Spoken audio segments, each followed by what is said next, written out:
laban, yan daw ang atletang si Maya. Sa murang edad pa lang noon, ay handa na raw niyang harapin ang kahit anong hamon. At kung hindi nagpakatatag, hindi siya mabibiyayaan ng scholarship para makapagkolehiyo sa Maynila.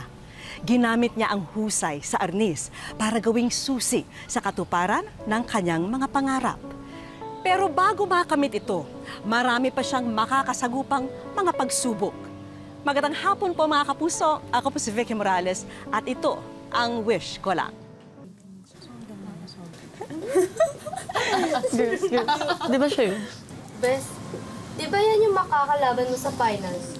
Mukhang weak naman. Totoo. Ano ba ginagawa ko sa inyo? Hindi ko naman kayo na ano ah.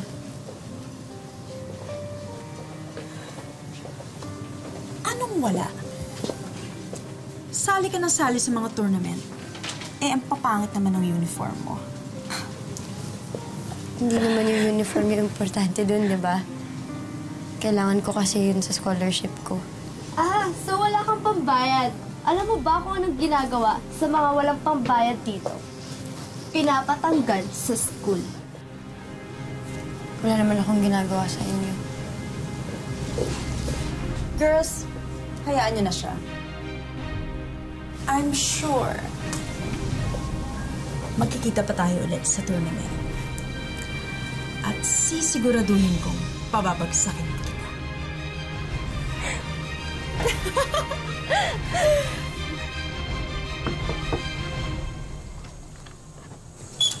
Oh, Maya, ikaw pala yan.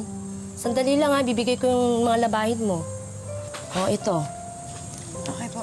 Para hindi maging pabigat sa kanyang mga magulang, naisipan din ni Maya na tustusan ang sariling gastusin sa pamamagitan ng pagtanggap ng labada.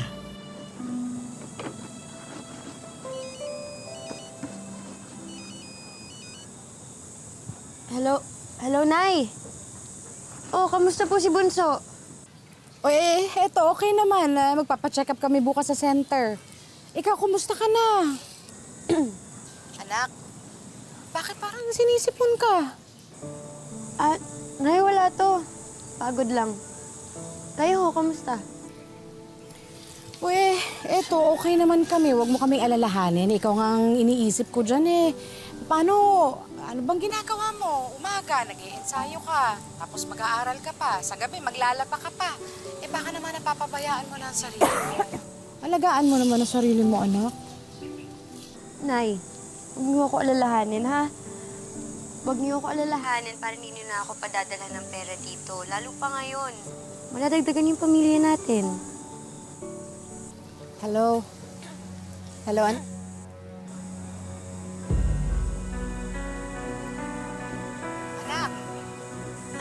Anak, okay ka lang ba? Wala po, Nay. Ano lang po, Sige na, tapusin mo na yan. Basta anak ha, alagaan mo yung sarili mo ha. Pag may problema ka, magsabi ka agad sa amin. Opo, sige po, Nay. Tatapusin ko lang po yung mga nilalab. Sige, anak.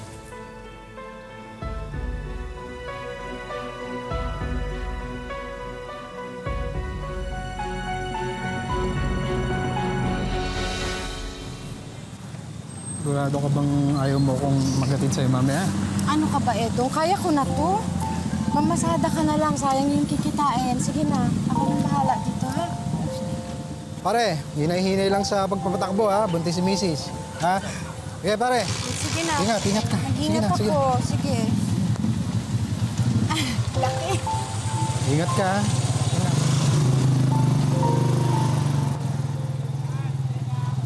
Let's go, girls! Yes! Lalaban ka ba talaga? Mainit ka. Nilagnat ka pa. Kamainay. Lalaban ako. Okay lang ako. Malayo sa bito ka to.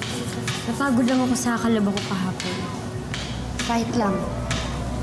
Fight ka dyan. May mga laban na sinusuko. Lalo na kung hindi ka handa.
Kamusta?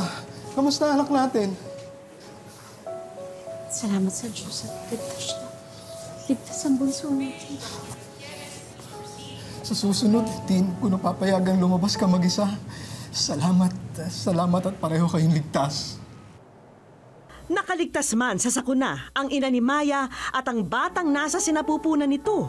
Wala silang kaalam-alam na may kalbaryong kakaharapin ang anak nilang nasa Maynila.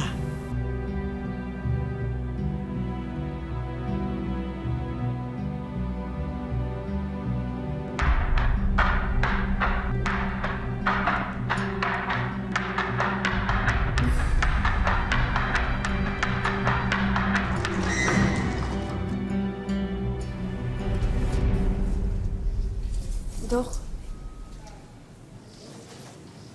aasan ho ako? Hinimatay ka, Maya. Sabi naman kasi sa iyo huwag basta laban lang ng laban.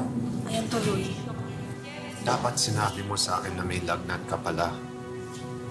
Kasi po, Dok, pwede na ba ako umuwi? Maya, hindi ko alam kung paano kong sasabihin sa'yo ito.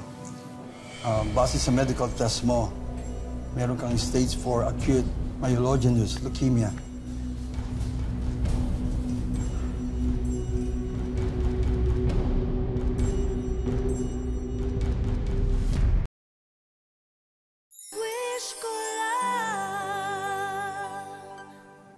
Dok, pwede na ba ako umuwi? Base sa medical test mo, meron kang stage 4 acute myelogenous leukemia.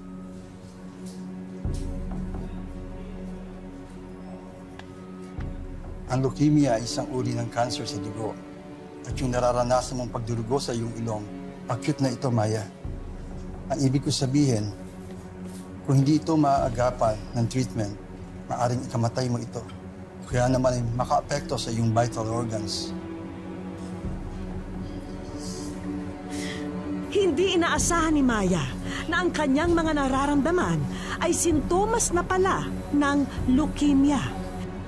Isang mabagsik na karamdaman na posibleng tutuldok sa lahat ng mga pangarap ng dalaga.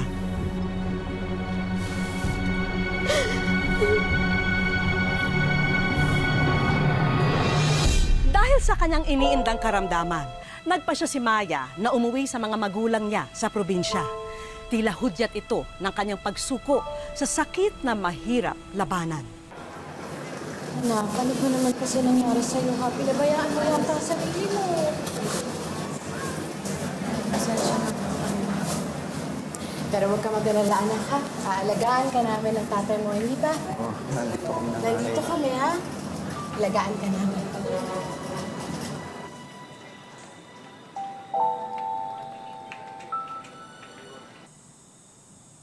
Kahit napalaban si Maya, tila hindi niya kinakaya ang makipagtunggali sa sakit niya.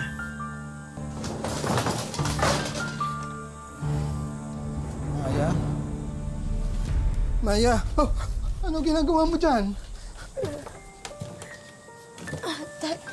Tay, kaya ko po, Tay. Ano ka ba? Sabihin mo sa akin kapag may kailangan ka. Kailangan mo ba magbanyo?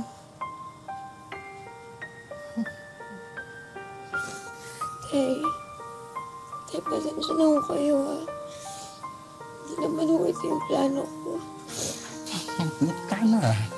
Tama, andito na ako. Sa unang chemotherapy session niya, nahirapan na ang kanyang magulang para makalikom ng pambayad nito. At hindi raw madali kapag bumisa na ang epekto ng gamot nito sa kanyang katawan.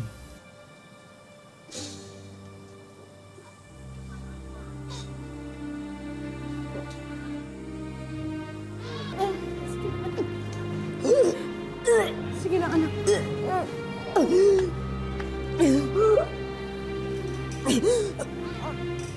Sige lang, anak.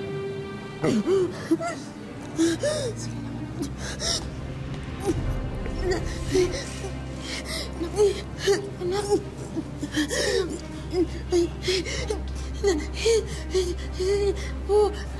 Ako. Hindi ka Nurse! Nurse! Nurse, tulong ah! Tulong! Hindi makahinga anak ko. Pakitawag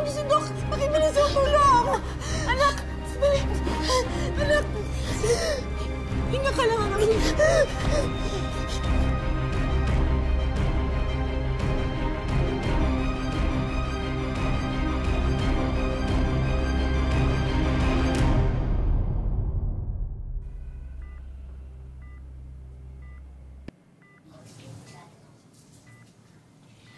Anak, paano ka lalakas rin kung hindi ka kakain, ha?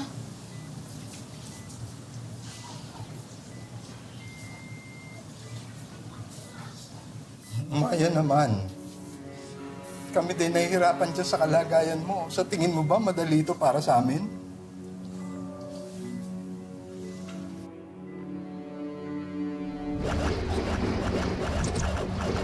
Arnis ang naging pagkakataon na maging tulay sana sa katuparan ng mga pangarap ni Maya. Pero tila naging hadlang ang karamdaman niya para makamit ang mga ito. Tay, hindi ko na ako kaya. Lahat ng pinaghirapan natin parang napunta lang sa wala. Yung buhay ko, yung pag-aaral ko, wala na. Hindi ko na ako kaya, Nay.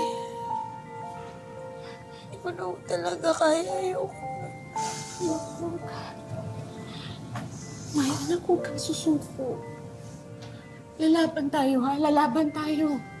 Hindi ka nag-iisa, anak ko. Nandito kami. Hindi ko na ako kaya, Nay.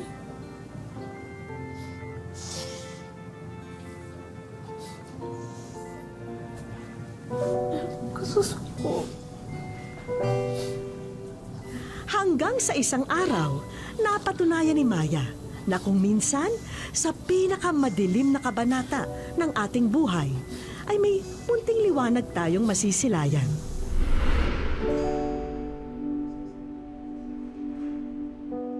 Habang nakikipaglaban kasi siya sa sakit na leukemia, isang masayang sorpresa ang tumambad sa kanya mula sa pinasukang pamantasan sa Maynila. Ladies and gentlemen, the entrance of the candidate for Pampanga.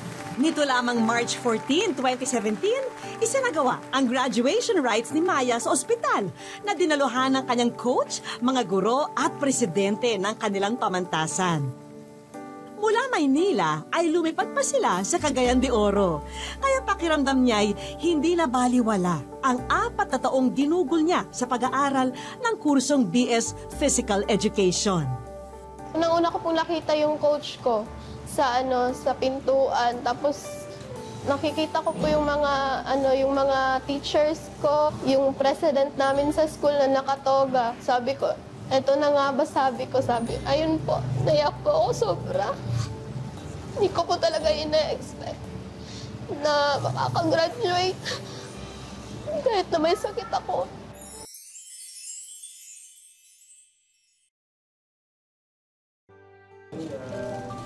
Tanggapin mo ang pagkilala ng wish ko lang sa iyong husay sa larangan ng Arnis.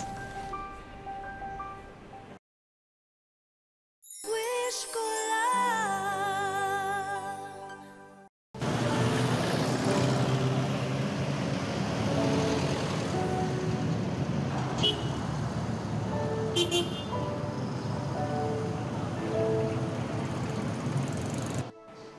Nakapag-isang chemotherapy session na raw si Maya.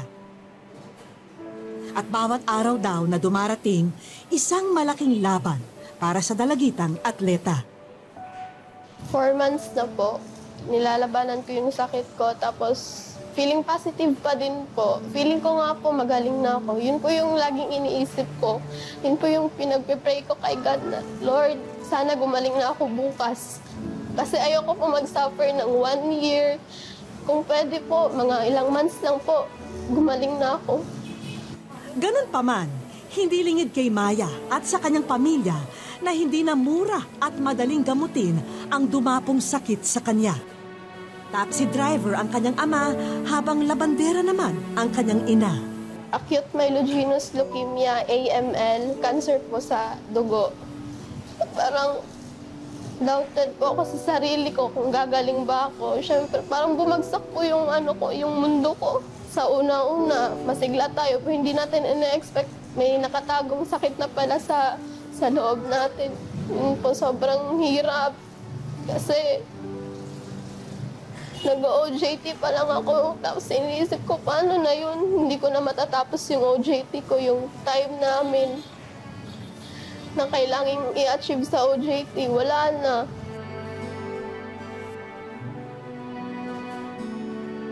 Pero malaki pa rin ang pasasalamat ni Maya dahil kakampi niya ang kanyang pamilya sa labang ito. Para po sa akin, si God po yung nagpaparamdam sa akin ng positive. Dapat positive ka lagi. Yung mga magulang ko, sa kanila lang po ako kumakapit ng lakas. Ito yung nag-change ng life ko para maging positive. Kaming lahat umaasa sa pagaling mo. Mahal na mahal ka namin. Miss na miss ko na nga yung time na nakikita kita na naglalaro. Yung katawan mo na na malakas. Humahampas ka ng stick mo ng arnis. Tsaka miss ko na din yung mga smile mo. Kung babalikan ang naging buhay ni Maya, marami ang makakaramdam ng paghanga at panghihinayang.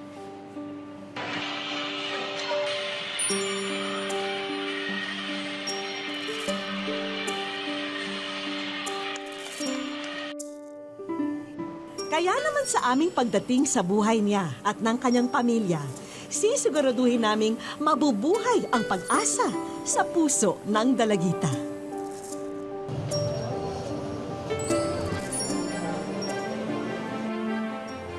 Kung gamot at hiringgilya ang madalas na dalhin kay Maya ng kanyang attending nurse, maiiba raw ngayon. Hi, Ma'am Maya. Hello. Pinabibigay ni Doc. Ang arnis na gamit noon ni Maya, muling hawak ng kanyang mga kamay. Ano kaya to?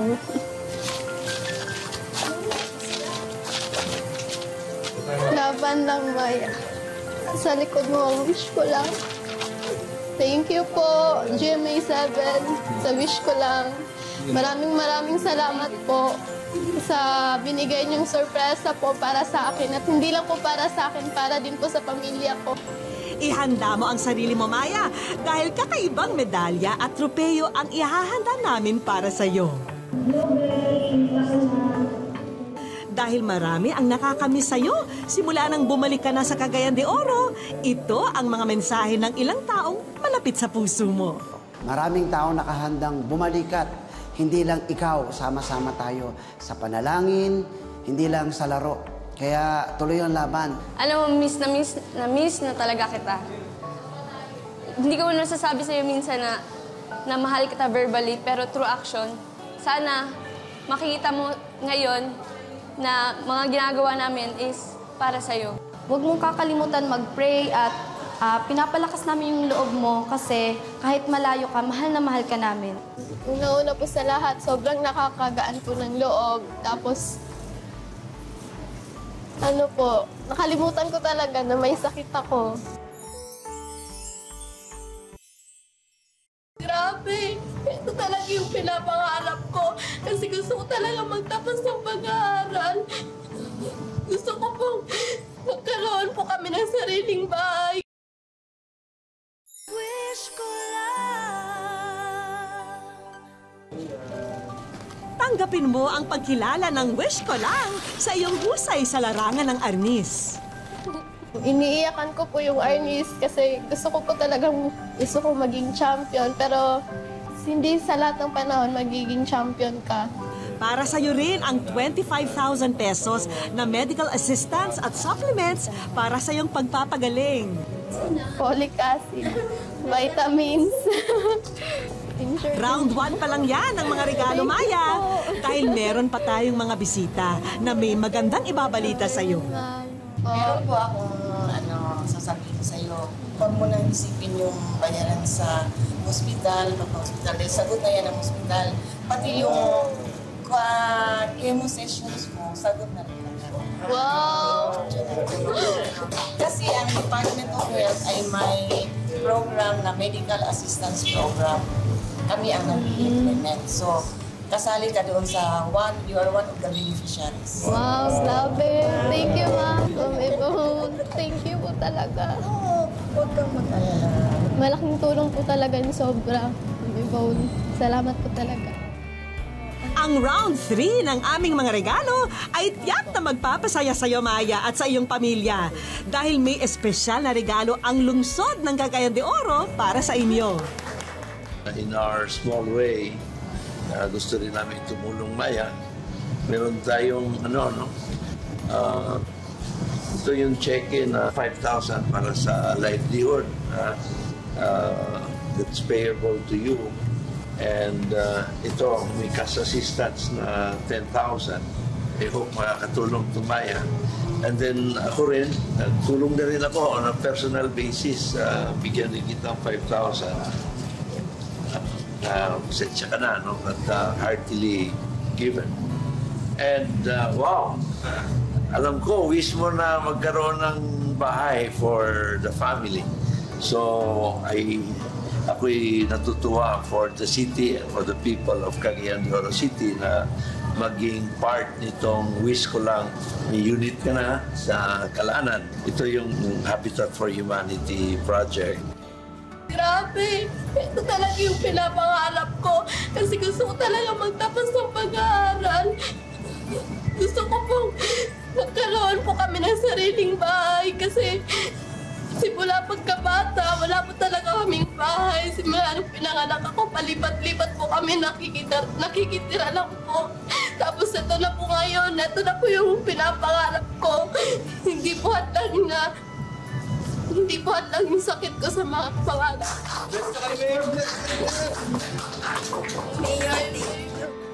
Bilang isang atleta, hindi na bago kay Maya ang makipaglaban. Kaya ang kahit anong hamon ay hindi niya susukuan. Oh, grabe tayo si Lord. Thank you, Lord. Lalo pat nasa likod niya ang nagmamahal niyang pamilya. Ang bawat laban sa buhay, mas mapagtatagumpayan natin kung tayo'y may kakampi. Gaya na lang po ng suporta at pagmamahal ng ating pamilya. Hanggang sa susunod na Sabado po, ako po muli si Vicky Morales at ito ang wish ko lang.